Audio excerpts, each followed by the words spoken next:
Hello and welcome back to another Gunplow review. Today we'll be taking a look at the high-grade Universal Sentry RMS-117 Galbaldy Beta from Zeta Gundam. Now, I realize this isn't a lot of people's favorite mobile suit or anything, but personally I really like it. And this, well, I want to call it a revive, but this kit does it justice. And let's go over it, starting, as always, with the articulation. Now, getting into the articulation. The head is very far down on what is actually the standard polycap neck. It does have two ball joints. However, this one, yeah, it doesn't get a lot of movement. And honestly, the one in the head itself doesn't get a lot of movement. You can rotate if you pop it up, off, honestly. You can get it to turn all the way around. And you can get a little bit of side to side, though it does end up pulling it up off the ball joint. So, not a lot of movement in the head, but enough. Now, the shoulders are actually pretty impressive. They're on a ball joint, and the socket is plastic, not a polycap. Keep that in mind. The socket is on a hinge, which allows the shoulder to get all the way up with the additional hinge in the arm itself, meaning that it, if you pull it out properly, can reach almost straight up, and you could probably get a little bit more out of that if you finagled it. Then, it also pulls out and swings forward. So you can get the arm completely across the chest, which is really impressive articulation for this kit. And honestly, it's a little bit disappointing that some of the other articulation gets a little bit more limited than that. Of course, as I said, there's a hinge at the shoulder. There's a rotation at the elbow, not up in the upper arm. The elbow is a joint up to about here, and then a second joint which doesn't quite get 180 degrees, but it is a very nice bend all the same. And as always, the hands are on a ball joint. However, the socket is again plastic, not a polycap, so it's a little bit tight. Now, in the chest, there's it's kind of hard to explain. A forward-facing ball joint that's on a hinge that also pegs into this gray piece. So it also doesn't like to stay on. That's actually a pretty common problem with this style of chest articulation, is it always pops out of the ball joint, so you're gonna have to be a bit careful with that. Thankfully, I find it's not too hard to put it back in. So gets a let's get the arm out of the way. It's a pretty nice arc back, and it pops out if you bend it too far forward. Let's get that back in there. You don't get as much of a crunch, but you do get a bit of side-to-side motion, which is nice. Now the waist is on a ball joint, so you get a rotation, as well as forward, back, side to side. You can push it down a bit further if you want, but no real problems with the waist. The hip skirt, the back one, is solid as usual for a high grade. The side skirts don't really move at all. Honestly, they just sort of exist. They can shift up and down a little bit, but it's such a small amount, it's almost like they don't move at all. The front skirts, which are separated by default, they actually come on the runner facing away from each other. If you rotate, they do rotate at a bit of an odd angle, but they do get completely out of the way, so you can get the legs up, and also the hips when we get to it. They can swing really far up. Okay, the hips, now we're getting to them, are on a rocking joint, as you can see. You can also see the 3mm peg for any stands. This is a universal joint, which means a swivel, a hinge, and then another swivel. However, because the armor comes up to the front so far, you get no inward rotation at all, which is actually slightly annoying if you want to get a certain pose. But complete rotation to the back, at least. And the polycap on mine coming out is a little bit tight, but it can go up 90 degrees. And move on to the knees, which can bend pretty much all the way back, though you do end up getting a gap here, which is a bit annoying actually, but I mean, it looks okay from the front, so I guess it's not too bad. Now the ankles, unfortunately, do have a bit of a problem.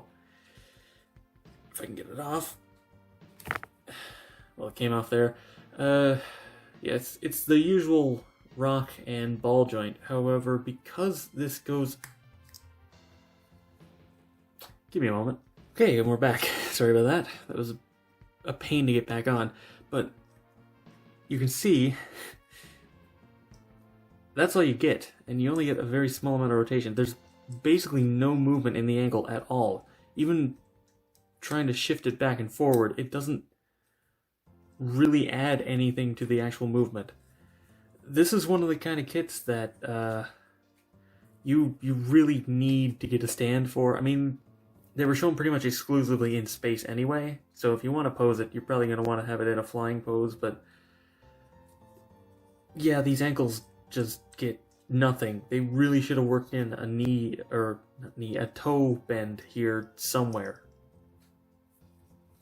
What's especially annoying is this piece in the front of the toe is a separate piece, but they didn't fill this in.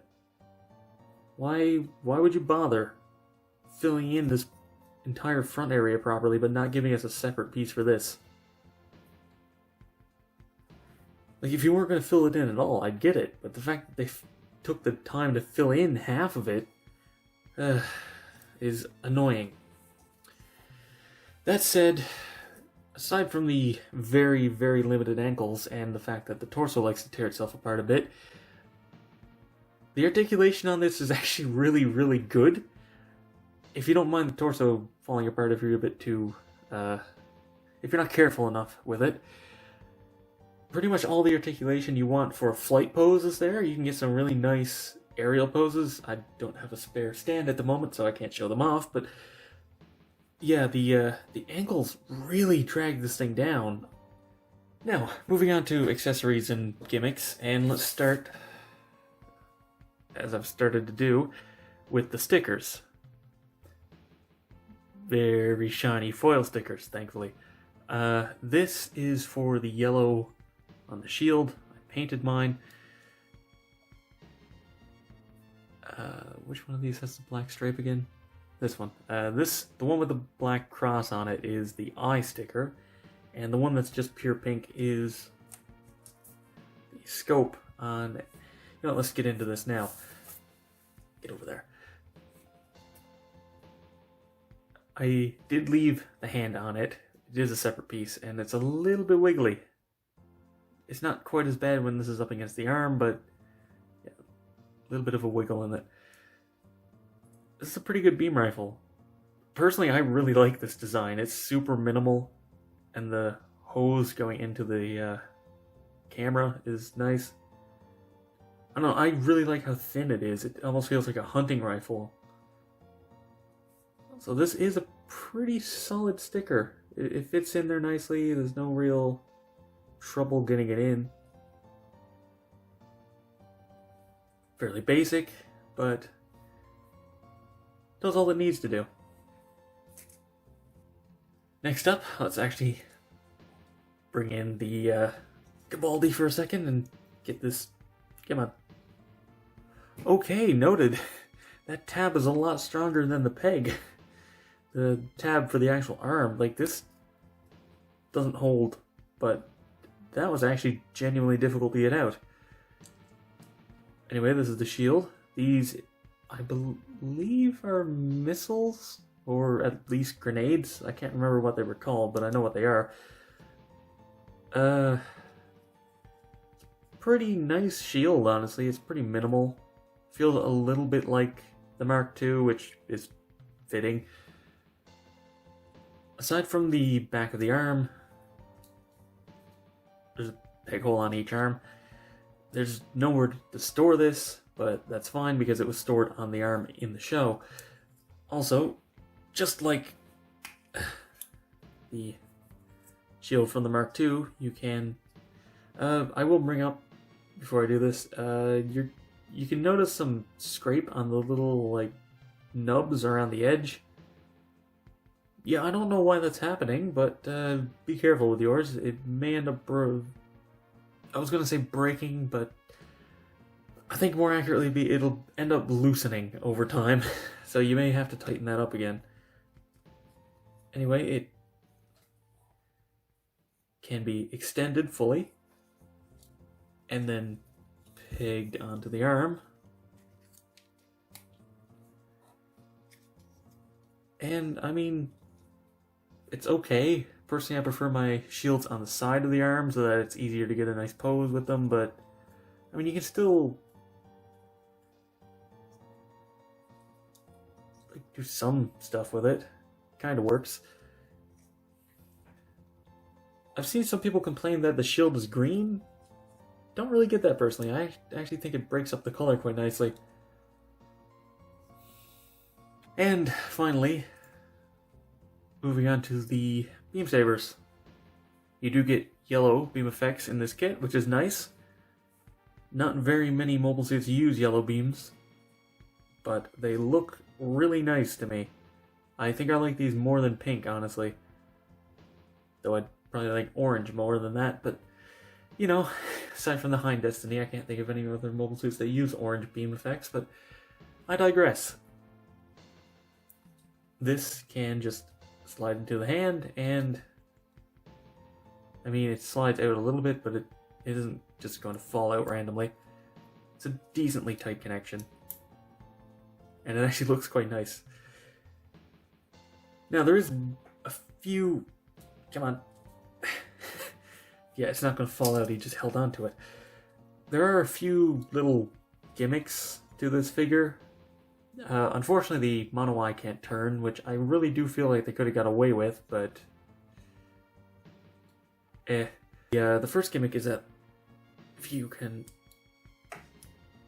hook your nail in there, you can't actually open up the compartment, and it has a dummy beam saber. A dummy beam saber because, yeah, come on, kittens.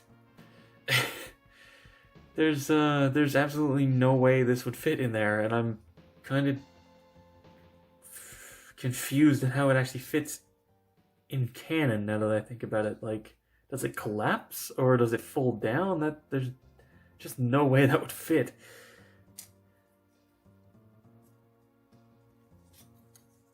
Also, this is held on just by wedging some plastic together. There's no like hinge or anything here, so it's a little bit of an annoyance to get it lined up again. And another thing is it does have an opening panel on the chest, which, I mean, it's a nice thing, but I am very worried I'm about to break it. Unfortunately, it has two massive tab holes right above the cockpit entrance, which, I mean, it's nice that it's there on a high grade. You wouldn't expect that, but I don't really think it was necessary. I mean, it's not like you can put a pilot in there. It's not like you would leave this off because of these massive holes. Just seems kind of like a pointless thing they did because, oh, that would be cool.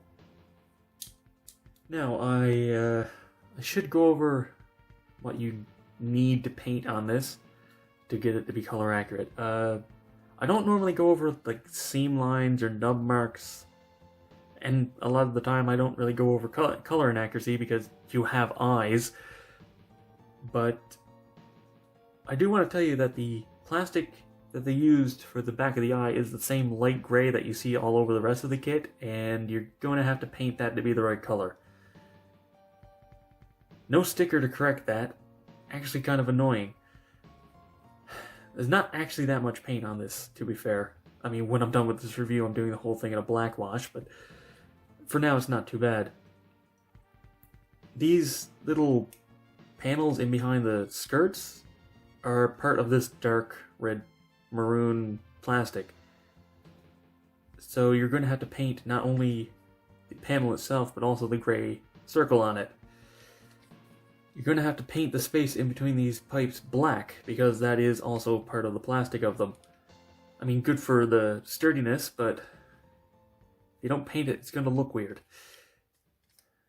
Thankfully, aside from the yellow here, which does actually have a sticker for it, though I just painted it anyway because I was painting everything else, there's not actually that many color inaccuracies, and they're all pretty minimal, aside from the eye, because that's actually annoying, but everything else is pretty much right.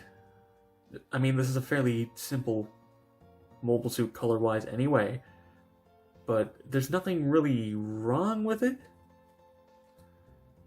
These are pretty much the most noticeable one, and even then they're hidden in behind the hip skirts anyway. Anyway, now let's get into a quick size comparison, and this is slightly over average size, but it's not by much. It's about the same size as your average mobile suit, though it does have a bit more mass to it that makes it overall look a bit bulkier. To wrap things up, I personally really like the Galbaldy. I do think those ankles are overly limited, but overall I think the kit holds up well enough to what my standards would be for it. So overall, I would recommend this kit if you like the mobile suit.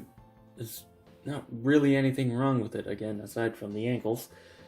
And it doesn't really require that much work to be entirely color accurate, which is nice. Though I will warn you that the plastic is an absolute nightmare. Both burgundy and maroon colors that they used, the plastic is very brittle and does not clean up very well. It stresses very easily, and the nub marks are pretty bad if you don't clean them up quite right. But if you know what you're doing, this is a pretty good kit to pick up. Anyway, that's been it for this review. Thank you very much for watching. Be sure to let me know what you think down in the comments below. Give this video a thumbs up if you enjoyed it. Subscribe for future reviews and watch my backlog. And as always, until next time, happy building.